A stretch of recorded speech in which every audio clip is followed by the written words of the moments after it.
All right. Hello, all. I hope everyone's doing well. If people are watching, or anyone that's, I don't know, people are going to be jumping between two, so forget that comment. But Mhm. first off, how are you doing, sir? How have you been doing? How's your family doing since this devastating war? Um, Doing fine. I think.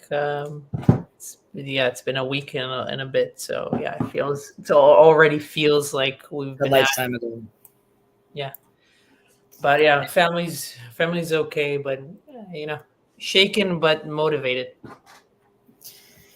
Shaken but motivated. Yeah, you really are seeing beautiful responses from the people of Israel. I think the leadership is a fail, but I think the people themselves are really stepping up to the plate and really revealing Mi Ka'amcha Israel, who are like your people Israel. Just Mhm. like it's because it's not 7 degrees of separation with Jews, it's like 1 degree of separation. It's everyone is volunteering and supporting and helping and packages and deliveries.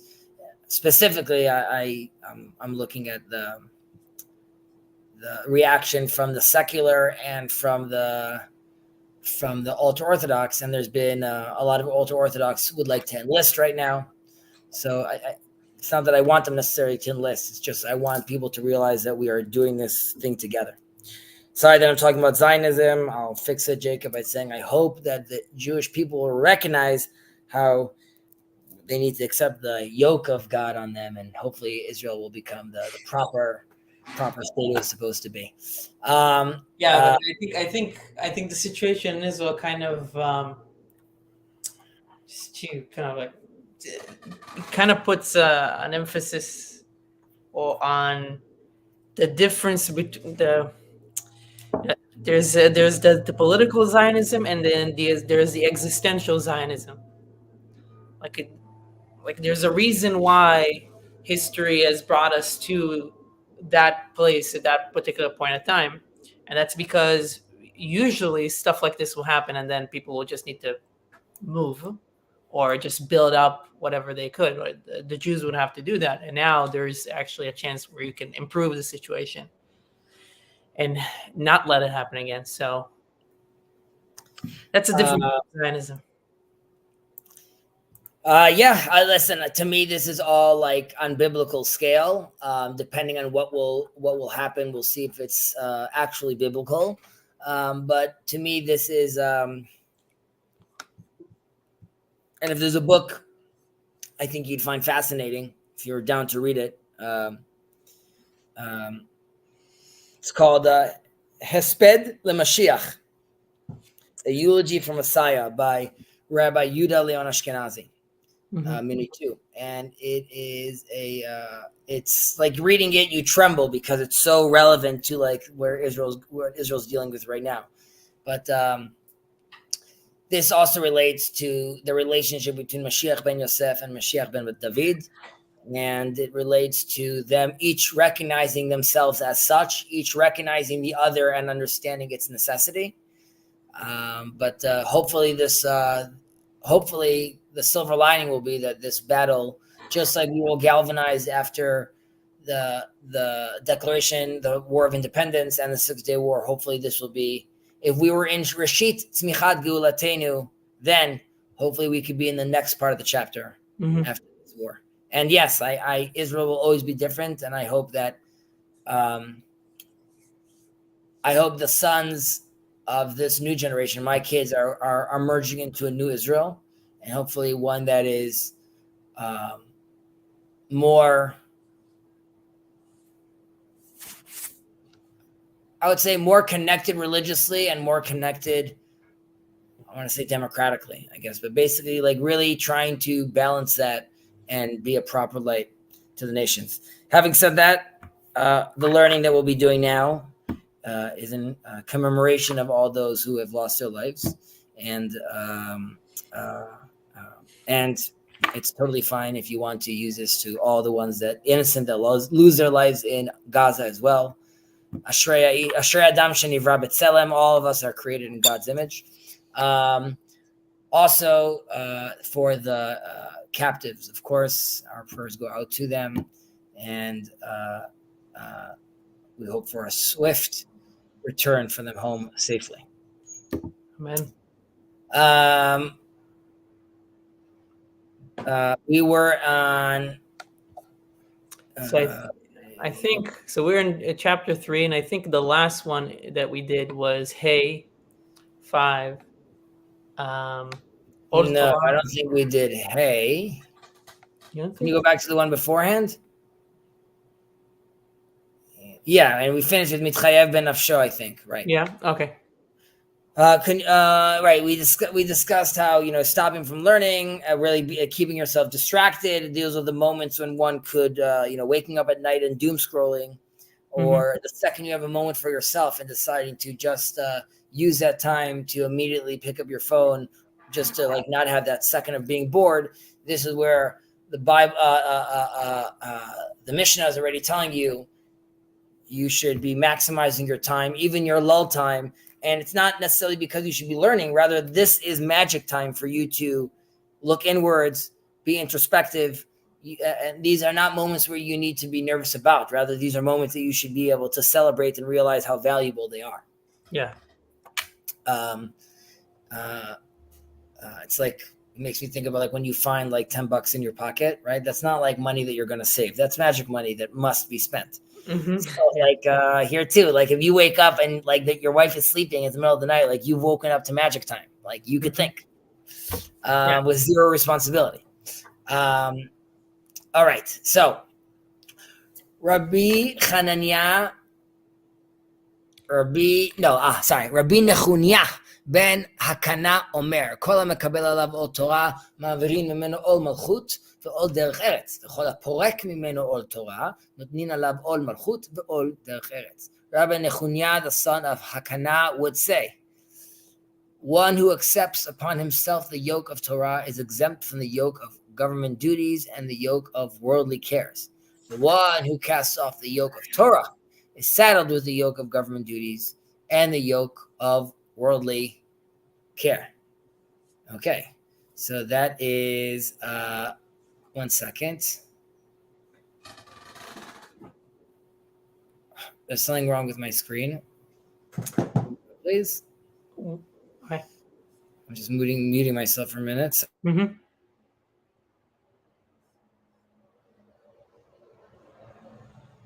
All right. Sorry. I'm back with us. Can you hear me okay? See me okay? Yeah. Both. So, Nechunya, he's a student of Yochanan ben Zakkai, YBZ, right? So he's living before the destruction of the temple. Some say that he was the author, the source of, let's say, the earlier renditions of Sefer HaBahir. This is a seminal book in Kabbalah and mysticism. This is where we're introduced for the first time with Yordei HaMerkava, the chariot descenders, the descenders of the chariot. Chariot being like the biblical term from Ezekiel, which according to Maimonides is talking about metaphysics, while the creation story Maaseh Bereshit is talking about let's say physics, in a certain aspect. The reason it's called the descendants of the chariot is because the attitude is that like the person's highest value thought in their hierarchy is their worldview. So you need to descend from this palace you created yourself of your own worldview and go into the real depths of reality. So that's the dude we're talking about. Interesting character. And Hakana, Ben Hakana is just like the name of his father. It's not to be confused with Kana, like Far Kana, which was also up north. So we say, Kol HaMekabel Alav Ol Torah, Ma'avirin Mimeno Ol Malchut V'Ol Derech Eretz. So it's not only, here we're saying it's not only the study of Torah, right? It's taking on the yoke of Torah, right? So I've used this term before, like the framework or the iOS operating system of the Torah, which is, you're accepting that oculus for how you're going to live your practical and internal life, right? So while, like, according to the Rambam, actually, we're talking about here just like classic Torah learning that we've been talking about before, like pick up your Mishnah and study it and do it with all the versions we were discussing. Right. There's another take in showing like you really need to show, and some interpret as you need to show that it's a burden to you in a certain aspect, like you have to work hard for it. But I think specifically giving its counterparts over here, which are the Ol Malchut and Ol Derech Eretz, right? The yoke of government duties and the yoke of worldly cares. I think it's important all of these are considered yokes. And I want to say all of these are considered frameworks and operating systems that we have, right? This is like the social and the culture pillars that we're taking onto ourselves, and the natural pillars that we're taking onto ourselves. And we can decide what is guiding our life. Right? Is guiding my life what TMZ is saying, like the culture and the new look, or what's guiding my life, the Torah? And in a certain sense, it's not like if you don't study Torah, if you are studying Torah, you are now, let's say, exempt from taxes. While there actually are some that interpret this as you are exempt from taxes, like we've mentioned in the past, where there's versions where the very learned people, the community pays for their Torah study. Or like when we said aselech harav, meaning like make yourself a rabbi, someone that's going to also, in some versions we said that gets interpreted as he'll be your patron basically and allow you to study. So there's that interpretation. However, I'm not saying that you don't have to pay taxes. I'm saying that thinking about taxes and bills is not going to be like the thing you're thinking about, right? People talk about like, death and taxes, or like if you accept your operating system as the Torah, and that's the main yoke you have on, the other yokes are just not as heavy. They don't weigh you down as much. But if you decide to take this yoke off, right, and you decide that you don't want to be like deeply involved in the in the study of Torah, then you are really going to feel those concerns from everyday secular concerns and government concerns. They suddenly become the real for you. And right, it's a question of a hierarchy. What do you hold? What do you hold most value? What are you optimizing for? Exactly. So everything else is like a sub goal. Right. I do have a question, just about something specific that you mentioned. I don't know if you mentioned that the Rambam looks at this like this, or this is just part of the commentary. Yeah. General commentary. But you mentioned how you need to show that it's a burden on you. All. Yeah. How does that play out with the fact that studying Torah should only be done with joy? And I'm guessing also just doing mitzvot is also, all of that interaction should be done with joy. So how, if it's a burden, how can one be joyful? That's a totally fair question, and I think that turns into like more of like similar to like the fear of God, which is not like the fear you have from, let's say, a terrorist, for example, right? This is like reverence, and the yoke you're taking on, this is a yoke that you're taking on sort of with, when there's people in the gym pumping iron, there's a lot of endorphins being sent, and they're super pumped about it as well, even though it's extremely hard for them to do it. And that is the extra effort that you're putting inside. No one wants to see someone walk into the gym like whistling the whole time and like walking out. Rather, you need to show the amount of effort you're putting on. And sometimes like there's people in the gym that decide to like yell and make extra sounds while they're working, because like it's really difficult for them to pick up this dumbbell, right? So I don't work out, and I don't have like a workout culture, but that's what they say.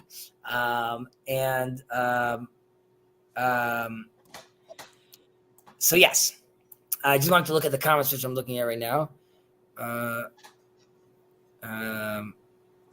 This Dan Smith, Joseph needed to establish the first recorded clergy tax exempt classification.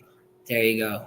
He was setting up the groundwork to allow the ultra orthodox not to work in Israel. All right, onwards.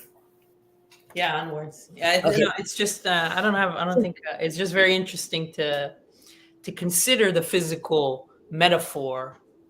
We're talking here about like the spiritual, but it's and obviously not only spiritual, but this is daily life. But how the just this playing out of joy and burden, suffering, and how it's so hard to think about it in terms of like like separating those. Sometimes those are like even in the physical. I don't know. There's something there.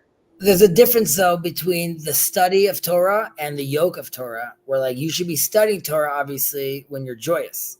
But the yoke of Torah is the framework you're taking on. And in that framework, it means you can't eat that food that you really wanted. That's not joyous necessarily in that moment, but that is the yoke. It's difficult for me to do this. I wanted to go out, but I can't go out because right. The cheeseburger looks really tasty, but I won't have it. Right. I won't have it. And but that is, that is the idea of, it's much more gratifying when you've put in the effort. And that is, I'm saying, so you need to show that the effort is being done. It's not necessarily that like I have a great study hall over here. No, go to one in Japan and like travel every day. Like that's not practical, right? Because again, you have to be reading this with all the other things.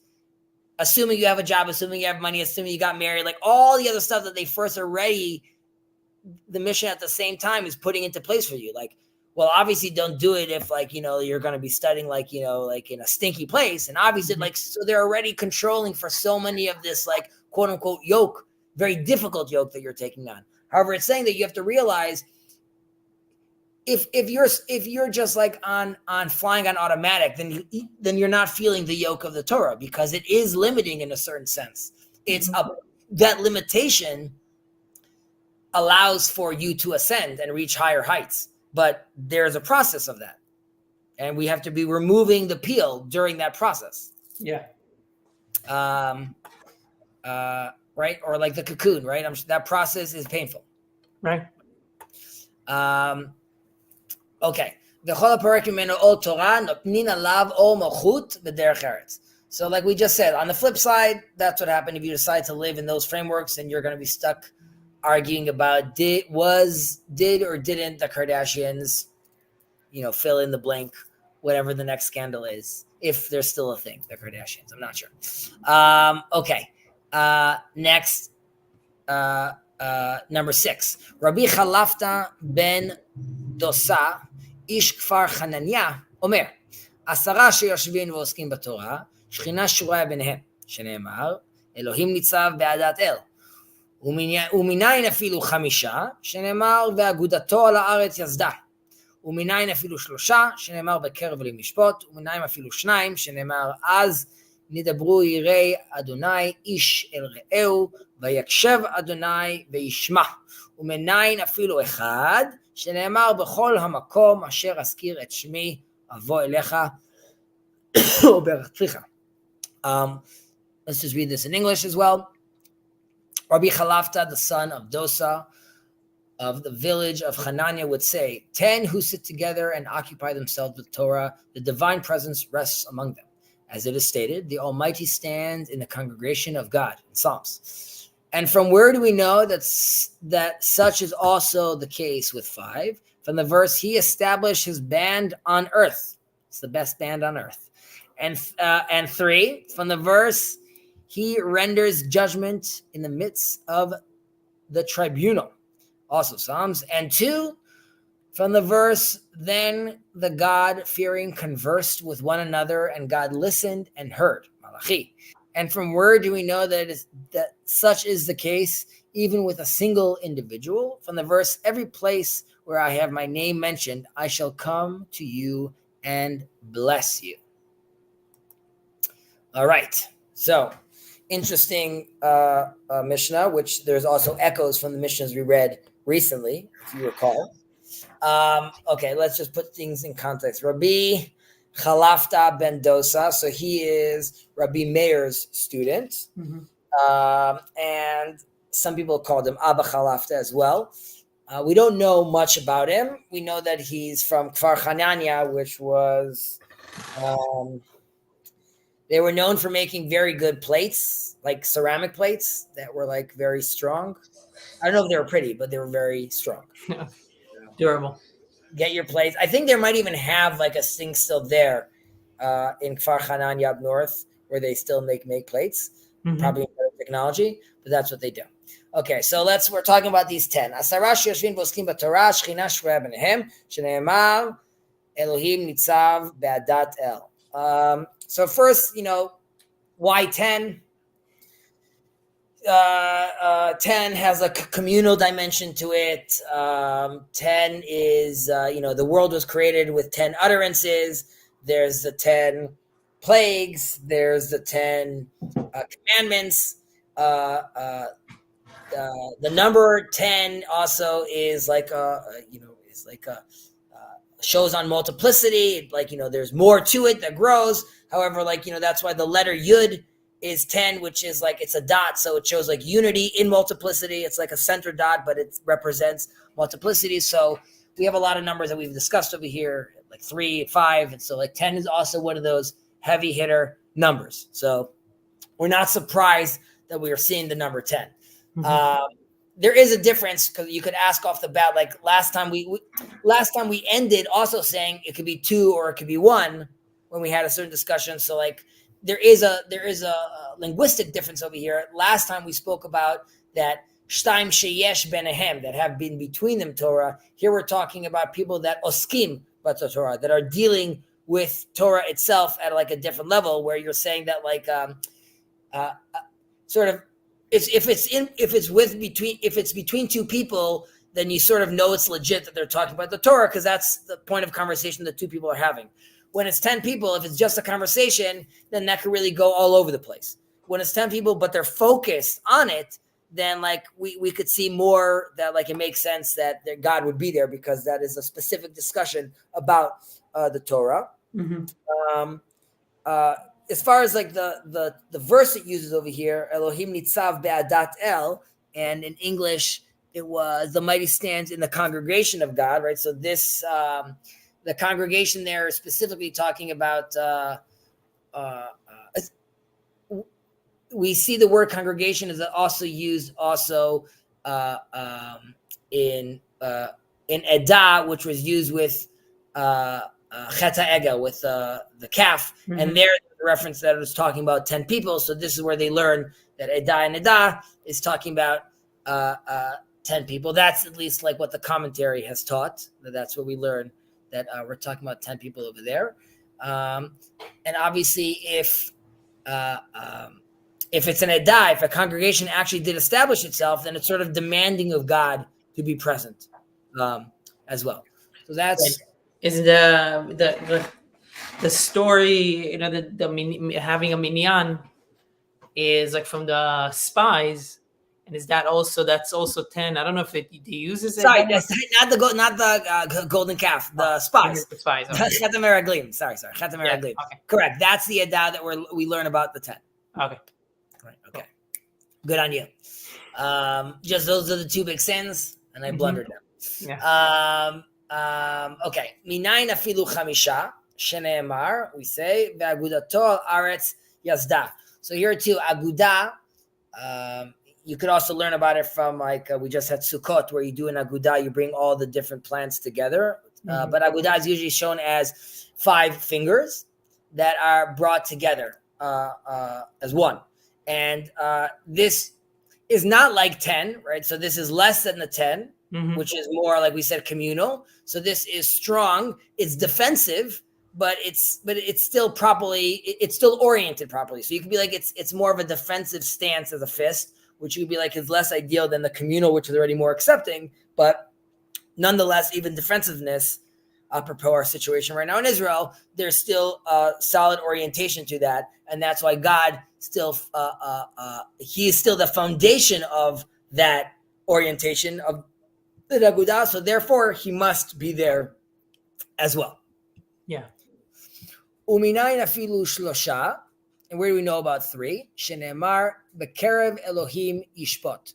So here, this is very specific, where we're talking about 3 over here. Elohim is in the context of the judges, of the dayanim, people that are are a court system in Jewish law, and there we learn in Jewish law that the minimum for a court system is of 3.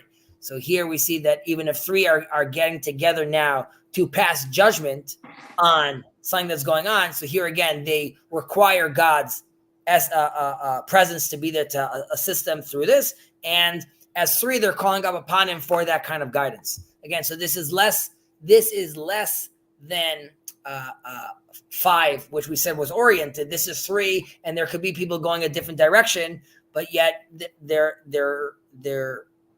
goal is to try to bring truth to light. So that's why we're still asking for God to show his presence in that case as well. So if we're thinking about like judgment, yeah, it just came up in my head. Maybe it's, I don't know if it's but if we're thinking about judgment, right? We were saying that 3 is a number that's good to judge somebody or to put down a specific law. Then how is the relation? Is God in that particular point considered another Fourth? vote? Yeah, fourth. Yeah, that was what I was trying to say. Or does it imbue the third person? Does it imbue everybody? So how? Yeah. So I think it's apropos what's going on also right now with the prayer I'm focusing on the most right now is V'ata chonen la'adam dat, right? That you grant people wisdom, unoten le'enosh bina, but knowledge and understanding. So I'm praying that our leaders have knowledge and understanding and wisdom at this moment, that God should grant them this. So here too, I think this is more of a case where like you are asking for wisdom, you are asking for guidance. Right. It's less. So I would say there you're asking for guidance. God is always present in all places. Rather, you're asking for guidance that because the famous story of the oven of Achnai, right? And when we know the story ends with God saying, Nitzchuni banai, my sons have bested me. This is a sense where like we are playing with loaded guns over here, where like your commandment is going to, in a certain way, God is going to co-sign what you wrote because those are the game. That's like people ask, I don't know, when they're fairly young, I don't know, 15, 16, can God create a rock that he can't lift, right? So the answer is yes, it's called free will. Right? He's giving us this thing to do where he's saying, like, I'm allowing you to play the game. More than that, like, I'm playing with you. So you're asking, though, you're saying, because I'm going to evoke your name. I'm going to bring you into this. So please grant me your guidance because ultimately it's one. And once I'm going to say that this guy is innocent or not innocent, you are co-signing on this, basically. Right. And it's going to happen. It's going to take form in this place. So it's not going to be something that's abstract. This person is going to be affected by whatever we are deciding. And ultimately, God, right, as we say when someone dies, the blessing is Baruch Dayan HaEmet. Blessed he, the judge of truth, the one who judges truthfully. So ultimately, he is the judge of truth, right? So he's always present. But we're saying on this plane, where we're doing this, we ask for your guidance. We ask for your light to shine through. Yeah. Okay. ומניין אפילו שניים, שנאמר, אז ידברו יראי השם, איש אל רעהו, ויקשב השם וישמע. So, God is also listening to, obviously, the conversation of God-fearers, even if it's between two people. It'd be interesting, I need to look into this, if this Pasaluk, where is this verse from? Malachi. It'd be interesting because God-fearers is also one of the names for the Noahites, and it would be interesting to me to see if this is like another verse where you could see that like God is specifically having a relationship and listening, like to the Noahites, saying like, if you're wondering, like, you know, the Jews have this relationship with God, and like I'm sort of on the periphery over here, and like, no. There's a relationship that God is saying you could have with him, but I'll have to look into that on my own. I think what we should notice over here, we could also ask, like we said 2 over here, right? And we said 2 last time. So why the repeat? Yeah. And I think here you have the focus on Azne Dabri Hashem Ishal Re'eu Vayakshev, right? So it's reminding you that even the conversation with the two people, if one is not listening to the other, then it's not considered anymore. That even that conversation where we're talking about, and we said where it wasn't la'asok, right? We're having this more flowy conversation right now. Even then, it's only if there's an actual dialogos happening between the two people where the presence is there. Because if you're not hearing the other person, you're not seeing the other. There isn't v'ahavta l'recha kamocha. There isn't seeing God's face like Jacob says when he sees Esau, "Vera'iti pnei el." There isn't that if I'm not hearing you, if I'm not accepting you, if I'm not bringing you in. So this is just like you could learn from this pasuk that they use as reference to the one we read previously. Right. So when it is two people that are conversing, there are specific conditions for when a God can be present, and it's only when there is, like you said, when there's all real dialogos, when there is really listening and back and forth, right? And not when you're pretending like you're having a conversation, right? Those are specific conditions. But so it's interesting. But with 10 people, right? It's not dialogos. It needs to be a project. Mm-hmm. Because with 10 people, how fruitful is your dialogos going to be, right? Right. So, I mean, this ties into kind of my general question, which I think we kind of are answering you just answered, but by separating the different conditions for each one is, if you're telling me that that God is present in 10 people, or that God is present when it's just one person, then obviously it's present when there's 10 people. So why go through 10, 5, 8, 3? So, right, it's like, why the presumed redundancy?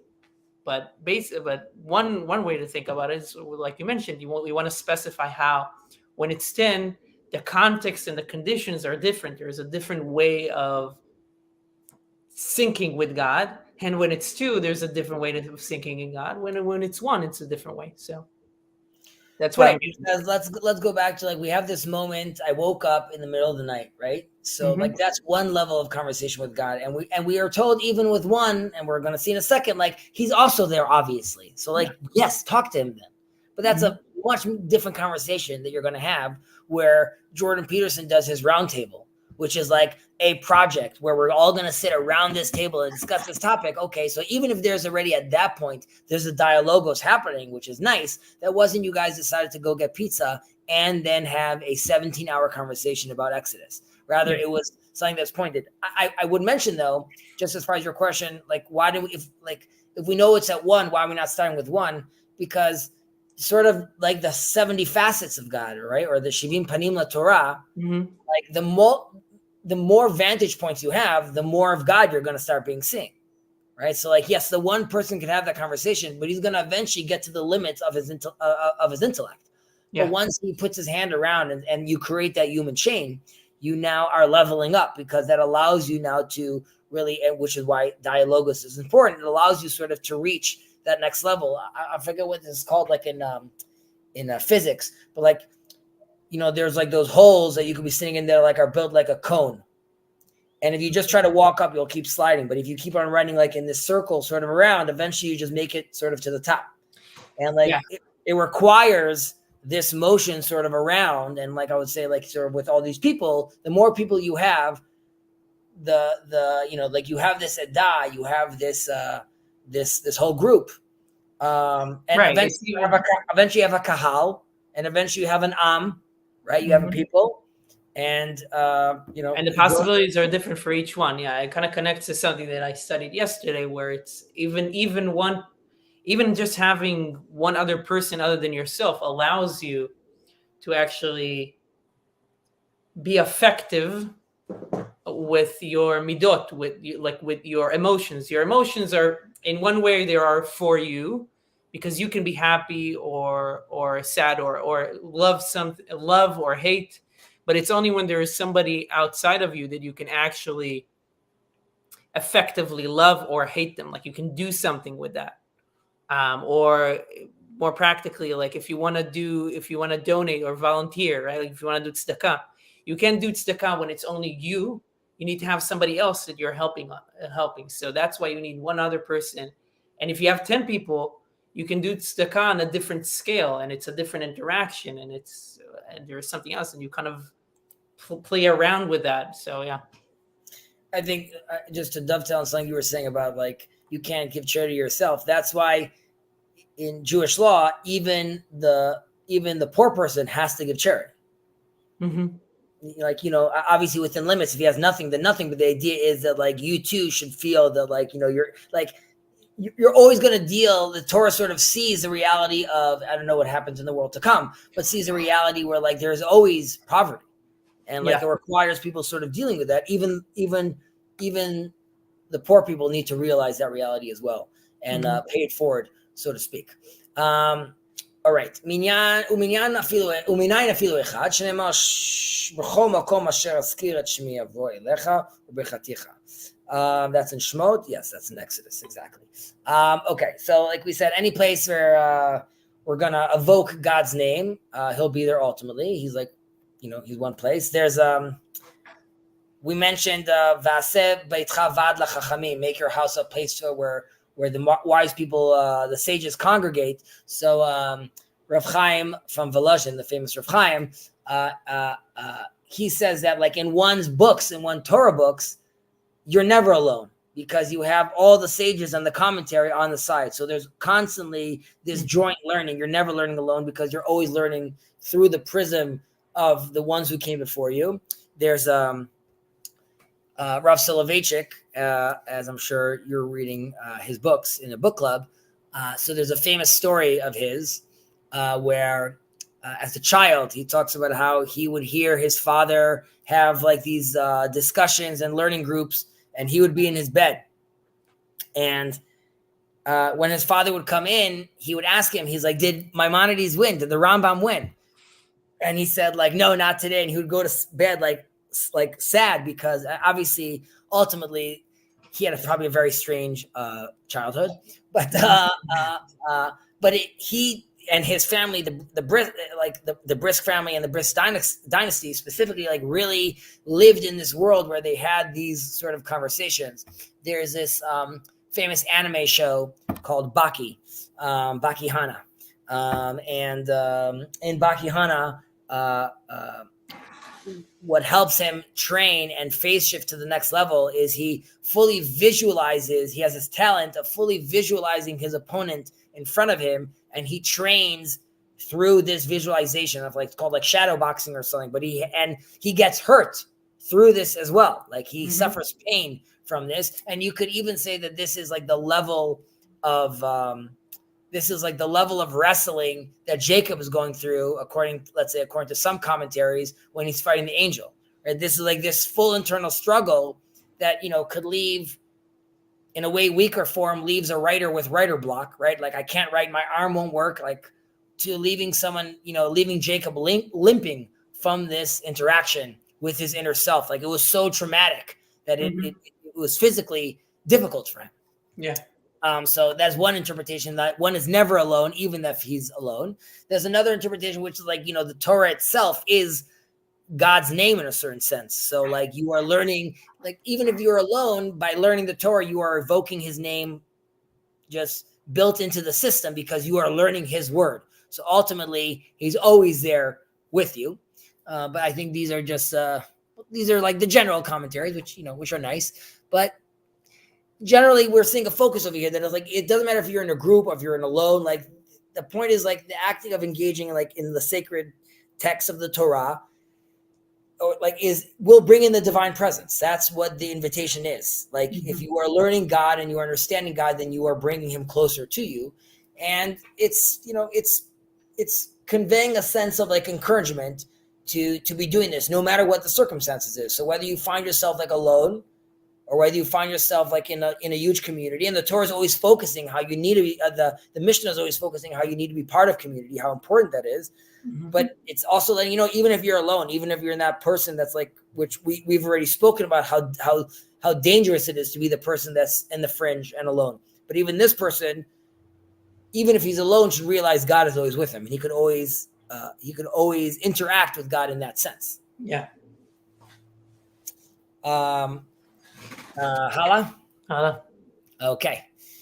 Scroll down if you don't mind. Let me just also make sure that hitting our comments. TLC everywhere all at once. Yeah.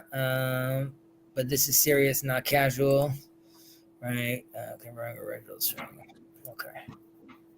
Okay. Beseder. Okay. Where were we? You scroll down? You did. Yeah. Rabbi Eliezer Ish Bartuta Omer. תן לו משלו, שאתה ושלך שלו.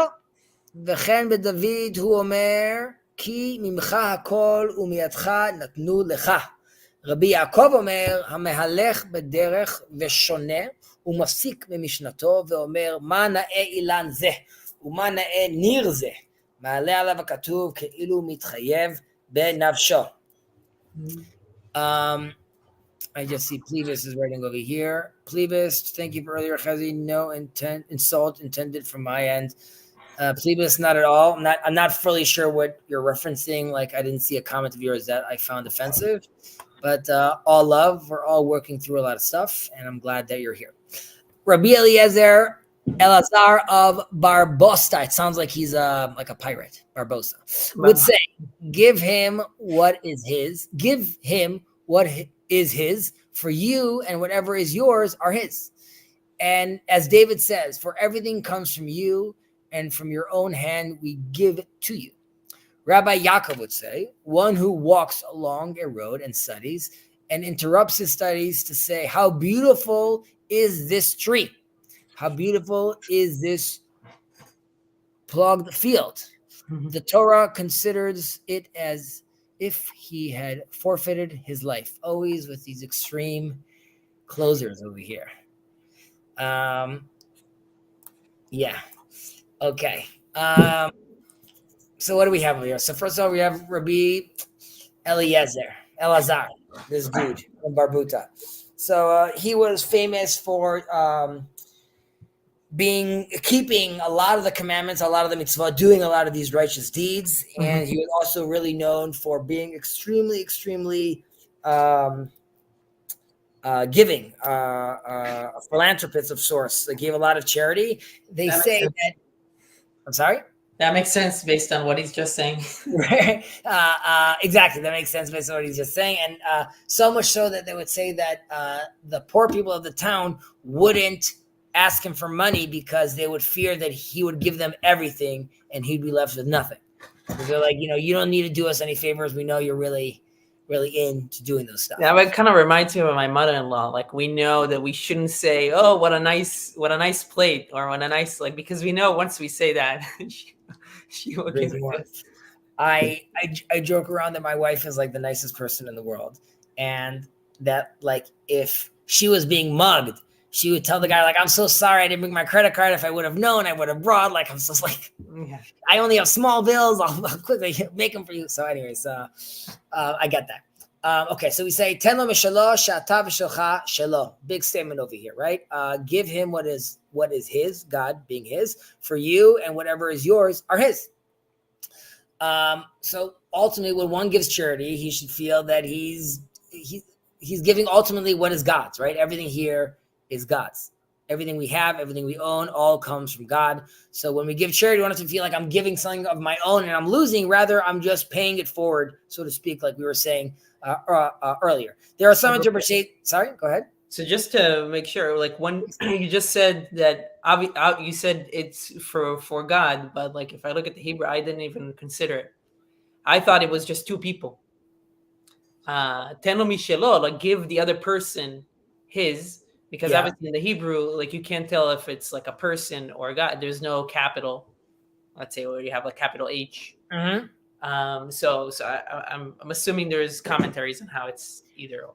Well, you could be looking at this at multiple levels, as in give it to your neighbor, because ultimately it only works though if you bring in what I said on the former. Like, give your neighbor because ultimately what's yours is his. That's because ultimately what's his and yours is all God's. Right. So it's the next order basically at that point.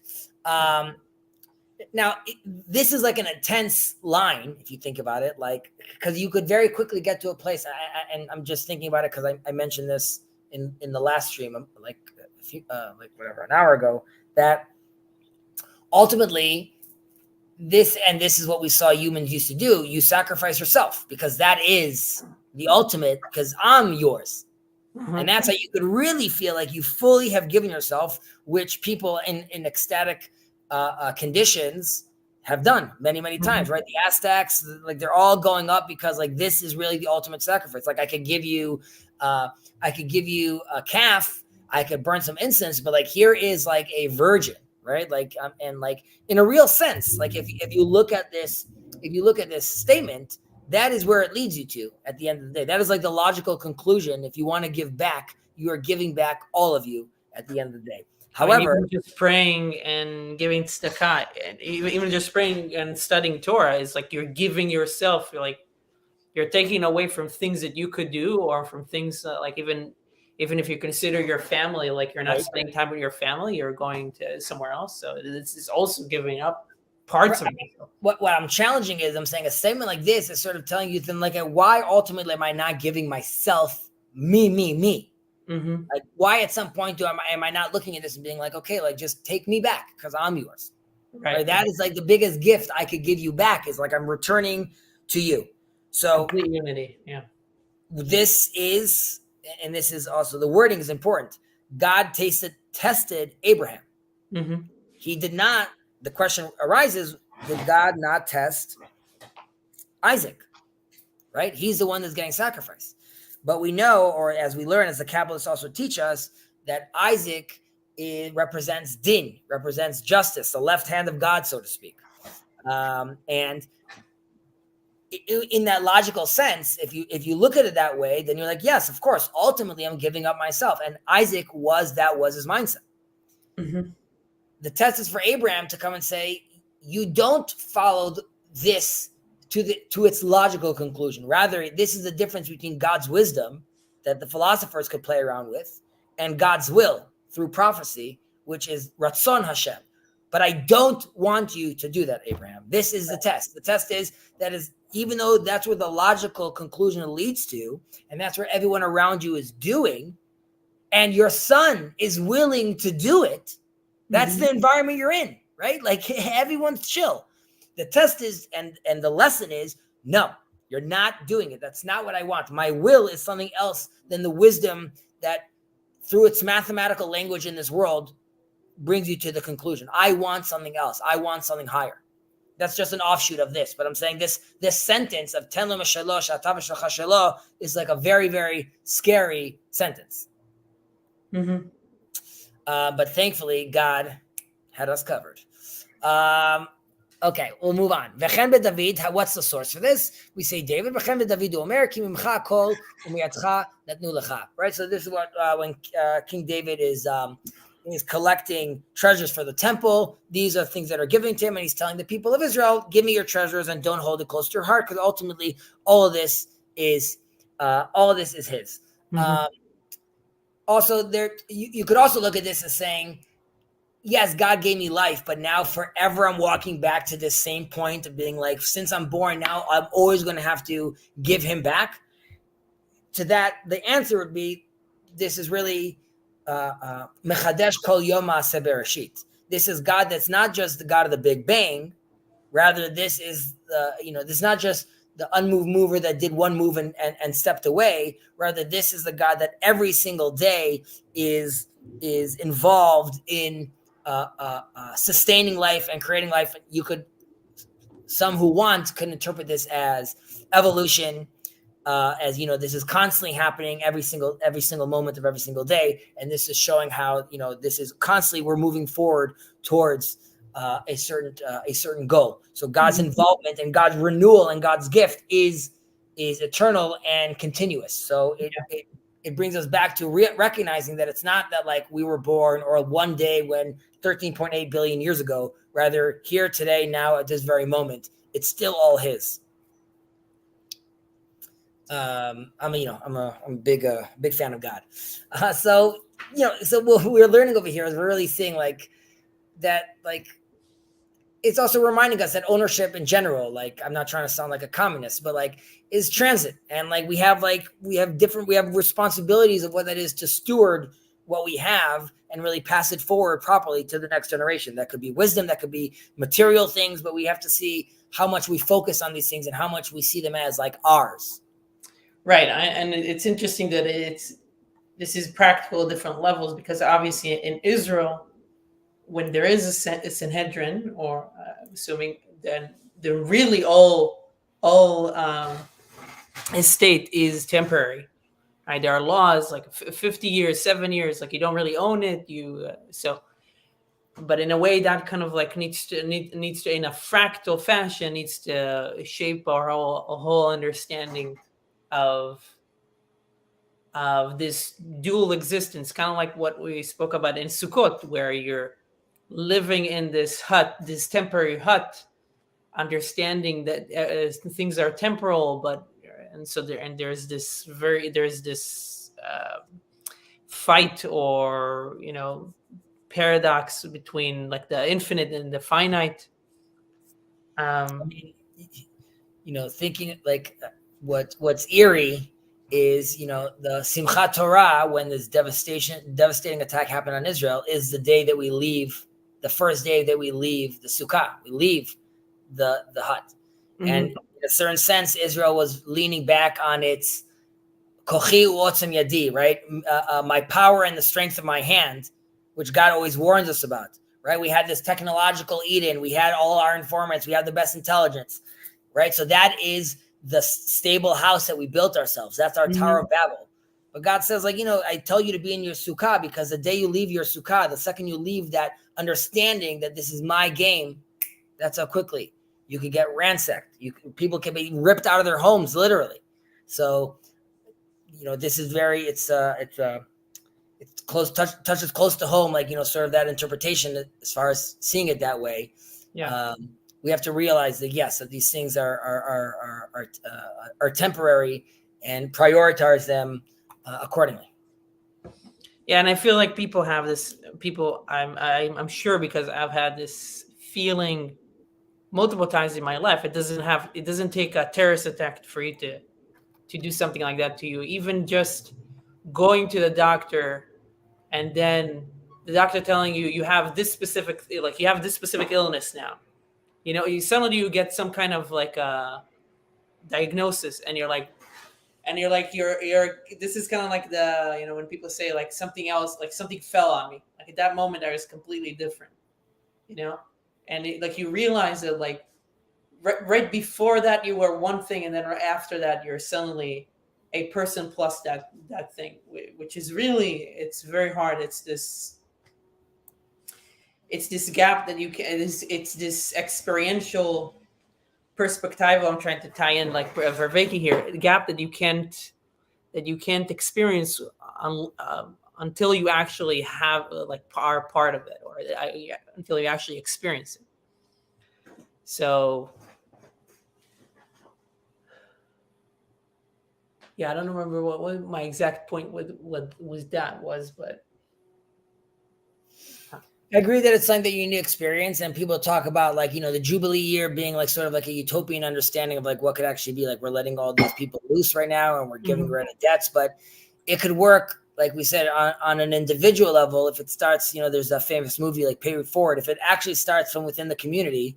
And again, like I'm just saying, when I see the people of Israel now, not the government, the people of Israel right now are an example of what that looks like. It looks like everyone in every way, like it looks like these people in these houses are displaced right now, all these communities. All my clients, their reaction was, can we use our homes for them to stay in? Mm-hmm. Right? And you'd be like, really? Yeah, really, of course. Give them these houses, give them these stuff. I have this other client, he's a heavy hitter, and he was like, what can I do? I'm like, wait. I'm like, because these people are going to need to come back to communities. Mm-hmm. We're going to have to rebuild these communities, infrastructure. I'm like, if you're a heavy hitter, don't buy right now like 10 bags of food. Donate a community, right? Build, and the attitude is like, yes, of course, that's what I want to do. And that togetherness, that is what it looks like to then have a to be in that mindset, not when you're pushed against the wall, but on the day to day.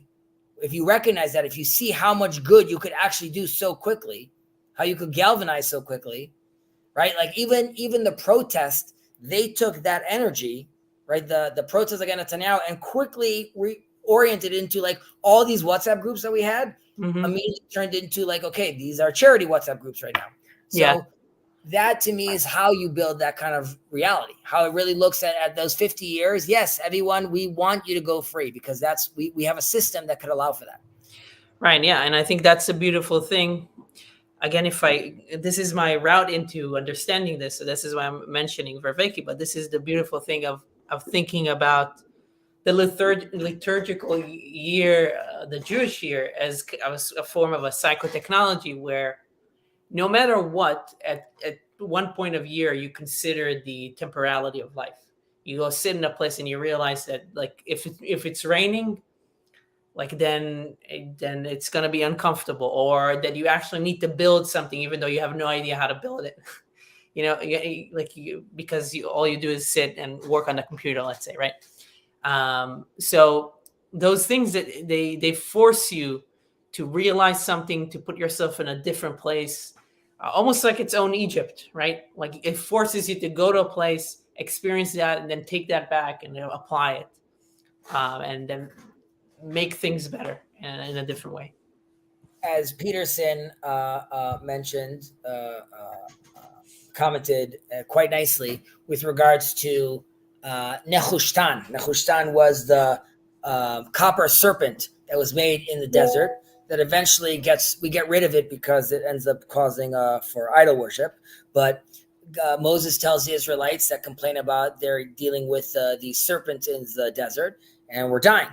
And instead of creating a miracle and making the serpents disappear, God tells Moses to create this serpent. And Moses tells the people, whoever looks at the serpent will live, and whoever doesn't won't. And there was an interpretation that Jordan Peterson gave, which was this is the first sense of exposure therapy, which is like there's always serpents in the desert, and there's always a serpent in the garden, going back to the Garden of Eden. How do you deal with that? The ones who look up at the serpent and recognize that like this is reality, you have to take it as it is and move forward, then those people survive. Those who are completely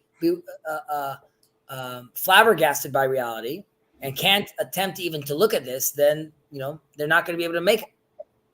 Yeah, even those, just even more practical. If you look at the serpent and you see its shape and you see how it looks, and then you're more likely to recognize it in the wild when you're walking around. So you're going to be more prepared. Yes, and even what the serpent itself symbolizes, coming from the staff. And here you have them both together. The staff is upright, straight, showing proper orientation and order.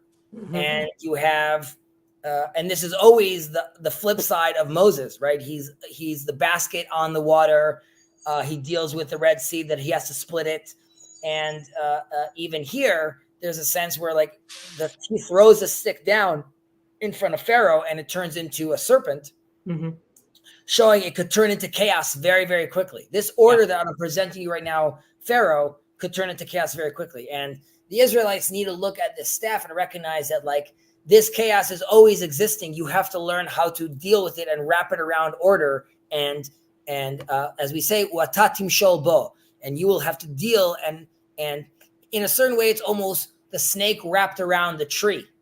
Okay, after we eat from this tree and we leave, we have to realize now that we ate from this tree, we have to realize that we're always going to have to contend with the serpent that's around it, with the chaos that is around it as well. Right. And now I'm saying this just so I don't forget it as well. Sure. I just realized that mashal, which is parable, I guess you can say, is also for like timshol, is related to timshol. And maybe the idea there as well is that once you are able to take an idea and to put it in the form of a parable, you truly understand it and rule over it. That's good. I like that. And that's why we see the prophets obviously speak in that language. And there's a sense where like also to us, like if we could understand these prophetic, you go all the way back to the potential understanding of the story of Eden as allegorical, right? Yeah. That is extremely deep, right? Or like what Maimonides is talking about, like looking at the chariot, like this is, it's more than meets the eye. And the more you understand these terms, the more you could, as we were saying earlier, as far as the chariot descenders, right? Mm-hmm. It requires you leaving your viewpoint and then seeing others. Yeah. I'm just seeing a comment over here. This stream is yeshiva. Good to listen to it in the background. If you could expand on that, William, are you saying that this sounds like the echoing of the voices of the study hall in the yeshiva? And if so, thanks, I guess. All right. I like that. Vatatim shobo. That's good. Mm-hmm. Good.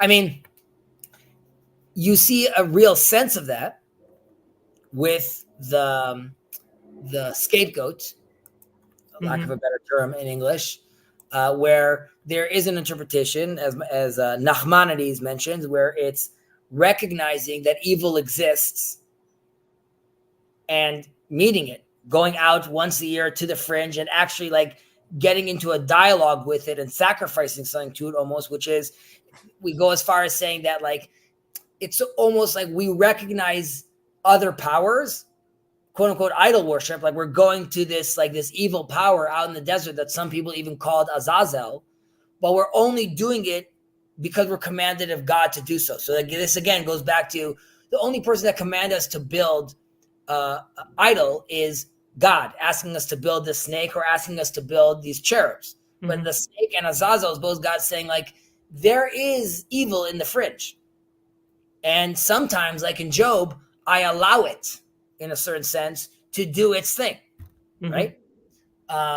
But if you don't ignore it, if you know that it's there, as in if you expose yourself to it, or once a year, if you sacrifice something to it, if you recognize that it's something that needs to be contended with, then you are going to be much safer, like you said, knowing when evil actually sprouts its face. And let's just mention one more thing about this, just because it's Genesis.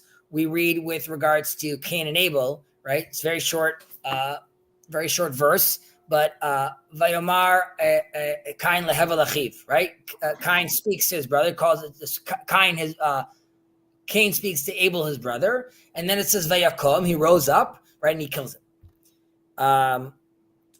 And there's different interpretations of this, but people ask, why did he rise up? Was he lying down? Was he sitting down? So there's a midrash that says that actually there was already a battle already began, but Abel was much more able. He was much stronger, mm-hmm. and he pinned Cain down. So mm-hmm. in order to get out, Cain says, "Vayomar Cain el hevel achiv." He said, "My brother." I'm going to use your Western terms. You're my brother. So then Abel lets go. The second Abel lets go, Cain raises up and kills him. And he uses his own language against him. If we can't discern between evil and good, and I'm using this as the backdrop of what's going on in Israel right now, if we can't see, like, what about the proportionality, the people on both sides? If we can't recognize the evil, then we will get bitten again. Mm-hmm. And your so-called brother will rise up against you and kill you, because Hamas is saying, we're a children's hospital. We're brothers. But that's what you're shooting the rocket out of. Right? And if you can't see that difference, sorry if I'm taking it too personal. That was a mistake. Anyways. You're good. That's my point. Point taken. I don't disagree with that point. So. Okay, what was William saying? Yes, but where is Yentl? Well, Yentl is not so controversial anymore, because all she would have to do, all Barbara Streisand would have to do is just say, I identify as a yeshiva man. And that's it. It was a much shorter movie today. One rabbi said, you see God out of the corner of your eye. He's always there. As another rabbi said, late atar painui mine, there is no space void of you. Okay, back to where we were. Rabbi Yaakov Omer, hamalech bederech veshoneh, הוא מפסיק במשנתו ואומר, מה נאה אילן זה ומה נאה ניר זה, מעלה עליו הכתוב כאילו הוא מתחייב בנפשו. Right? So we have this guy walking, Rav Yaakov says, and he sees what a beautiful tree, or look at this beautiful field, and he was in the middle of Torah study, then he is forfeiting his life. Rabbi Yaakov is, it's not really also clear who he is. Some people say that this is the Rabbi Jacob, who was the teacher of Judah the Prince, who really gave him, this is where Judah the Prince is getting, getting all his inspiration from, really. And let's try to get into this though. So we're telling over here that here he's clearly saying the Torah should be your only focus, right? Obviously mentioning priorities over here. Yeah.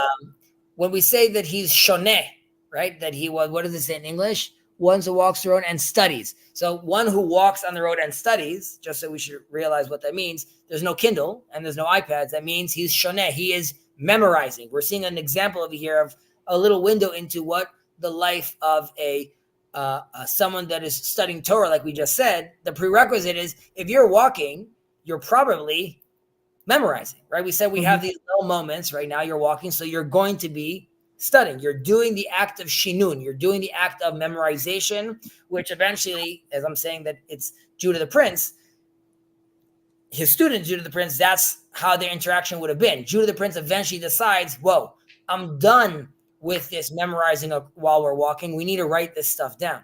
Apparently, people are getting distracted by beautiful trees. We need to get this thing written down. The Baal Shem Tov also sees this as, while even trees have a blessing on them, I think this is also like the point they're saying, even a tree has a blessing, so you say, you'd be like, why is it a big deal to stop and make the blessing for the tree? The Baal Shem Tov says, like, because you're severing yourself from God. You're learning Torah, which is like at a higher level as far as like, even though there's a blessing, the study of connecting to the divine itself is the ultimate. So like, even if you're stopping for a blessing, you're sort of downgrading, yourself. Yeah. Another issue which comes up, which is a moment ago, we said all is his, right? So like, if all is his, why are we not saying like, the tree is also his? So like, obviously like this is all happening under the umbrella of Torah, which is where my knee-jerk reaction sort of goes to. Now, I think we should put Rav Yaakov in context over here, because I think it's either in Perek Gimel or it's in Perek Daled, or in the 4th chapter, but he has a famous line about this world. How does it go? Ha'olam hazeh domeh leprozdor b'fnei ha'olam haba.